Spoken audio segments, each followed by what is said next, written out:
Dans une précédente vidéo sur 13 blocs, on a évoqué le morceau Fuck le 17 et on avait abordé rapidement la thématique des forces de l'ordre. Bien évidemment, 13 blocs est donc loin d'être le premier groupe de rap à avoir abordé ce sujet. Depuis son commencement ou presque, les rappeurs parlent de la police. Des morceaux les plus mainstream comme Fuck le 17, jusqu'aux plus obscurs comme Alouette, des rappeurs les plus trap comme Sombre, aux rappeurs les plus 90s comme le Supreme NTM, des morceaux les plus explicites comme Sacrifice de poulet, aux plus bruts comme Tue un deck.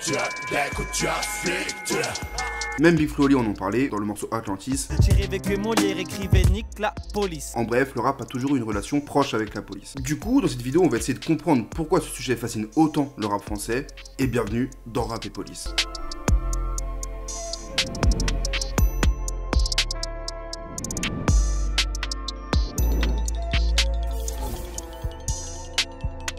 Avant de commencer, il est intéressant de constater la manière dont les rappeurs ont pu se réapproprier le sujet. Certes, on retrouve les classiques Nique la police ou Fuck 12, mais on retrouve aussi des passages plus imaginatifs ou plus crus. Par exemple, on peut citer le Minister Hammer, dans lequel Stoney Bugsy s'amusait à décrire ce que lui et ses potes faisaient à Brigitte, la femme d'un flic cocu, quand son mari n'était pas là. Elle s'appelle Brigitte, c'est la femme d'un flic, d'un policier, ok. Quand tard le soir, il patrouille. Ou alors le 667 qui évoquait plus simplement une fusillade dans le refrain de Sacrifice de poulet partie 2, pendant que d'autres se contentent de se réjouir de leur mort. J'aime boire du CRS mort. En bref, on retrouve vraiment un joli florilège de références, mais pourquoi la police est si vivement critiquée? Et surtout, quels sont les principaux reproches qu'on peut lui faire? La rumeur a une réponse toute trouvée pour vous. Il s'agira de sang sur les murs au crépuscule d'une bavure. C'est sûrement la critique la plus répandue du rap français envers les hommes en bleu. Cette critique concerne le rôle de contrôle social de la banlieue et des populations immigrées par la police. De plus, comme le souligne d'ailleurs Val dans Réflexion basse, Légaliser, ça fait chômer les flics. l'obsession de la police pour la petite délinquance tend les relations entre les forces de l'ordre et les populations des banlieues. Cette petite délinquance sévèrement réprimée doit être mise en parallèle avec la délinquance des cols blancs, c'est-à-dire celle des élites, qui est très peu sanctionnée pour des actes moralement bien plus douteux. Des détournements de fonds humanitaires par les réseaux pédophiles jusqu'au trafic de minerais uranifères. À force de voir la police partout sans pour autant constater une délinquance particulièrement forte et de voir des élites impunies pour des actes plus graves, les populations des quartiers défavorisés finissent par éprouver un sentiment d'injustice qui peut se résumer en une question: pourquoi cet acharnement contre nous? Comme en plus les forces de l'ordre ont souvent tendance à négliger, voire mépriser les conditions sociales des habitants qui poussent à l'illégalité et qui relèvent rarement du choix, les populations ne se sentent pas protégées. Elles ont plus l'impression qu'on cherche à se protéger d'elles. Il est également intéressant de constater que la plupart des rappeurs se positionnant directement contre la police sont souvent des noirs ou des maghrébins. Ces populations sont directement touchées par le racisme sociétal et donc par le racisme des forces de l'ordre qui sont perçues comme une menace et non comme une protection. C'est même pas une prise de position d'ailleurs, c'est juste un fait. Et ce contrôle social évoqué dans des morceaux peut même être mis en valeur par des études statistiques. Selon l'organisme Le Défenseur des droits, dans un rapport de 2017, 80% des personnes correspondant au profil de jeune homme perçu comme noir ou arabe déclarent avoir été contrôlés dans les 5 dernières années, contre 16% pour l'ensemble de la population blanche. De manière plus générale, les contrôles aux faciès et les bavures policières sont évoqués dans énormément de couplets. Le rap a pendant longtemps été et est toujours une mise à l'écrit d'un quotidien. En gros, si tu te fais contrôler plusieurs fois dans la journée, quand tu rentres chez toi, tu prends un stylo et tu le racontes. Le rap est un moyen de mettre en image ce que tu vis au quotidien et ce que tu ressens par rapport à certaines injustices. Moi je suis pour que le boulevard de la ville soit rebaptisé Boulaïsé. Après tout, c'est vrai qu'une fois le ressenti mis sur papier, la formulation ne va pas plaire à tous et c'est d'ailleurs ce qui va provoquer quelques procès. Ils disent que notre rap fout le cancer, ils parlent d'appel au meurtre.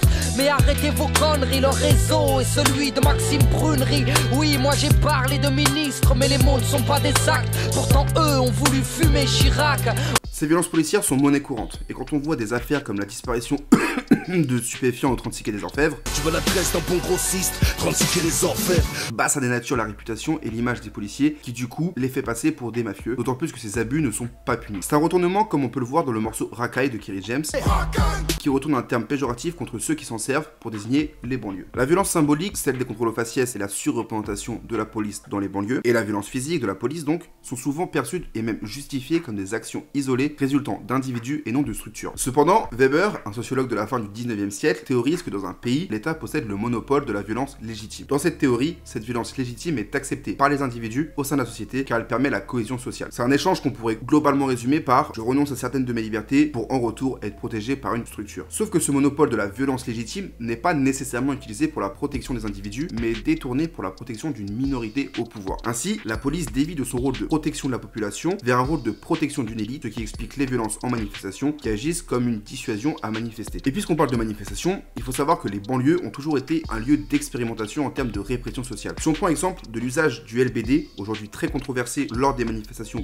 de Gilets jaunes, il était utilisé depuis les années 90 dans les banlieues. Et de manière générale, les émeutes et les manifestations en banlieue ne sont jamais réglées par de petits moyens, et ce, bien avant les tensions sociales nées avec l'augmentation du chômage et de la pauvreté. Népal dit par exemple dans Niveau 1, Les keufs cherchent des arabes, feraient un perfect envie dans la scène. il évoque ici les événements du 17 octobre 1961, durant lesquels la police et les CRS, qui avaient bien pris soin de masquer leurs matricules, avaient poussé des manifestants appelant à la dépendance de l'Algérie dans la Seine. Cette scène, souvent occultée des livres d'histoire, montre très bien le rôle de la police dans les questions sociales. Si vous protestez contre l'État car vous jugez sa politique coloniale problématique, et ce, quelles que soient vos méthodes de protestation, vous finirez au fond de la Seine. Bon, si depuis les années 60, il semble que personne n'ait fini dans la Seine en raison de ses opinions politiques, il arrive fréquemment que les matricules soient masquées. Ainsi, quand on avait abordé la question de la police dans la vidéo sur 13 blocs, on avait parlé de la volonté des rappeurs de se créer un ennemi.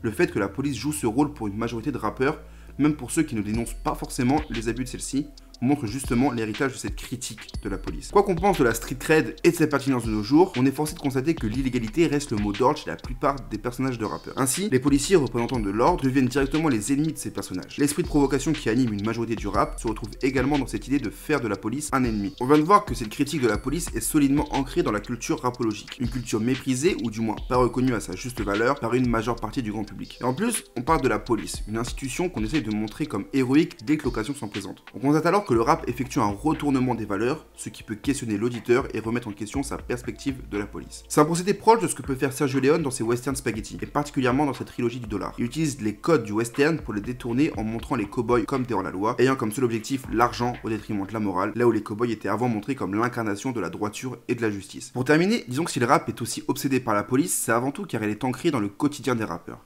Cette fonction de contrôle social des banlieues et de leurs habitants n'est pas arrangée par le racisme de certaines forces de l'ordre et leur abus régulier de leur position d'autorité.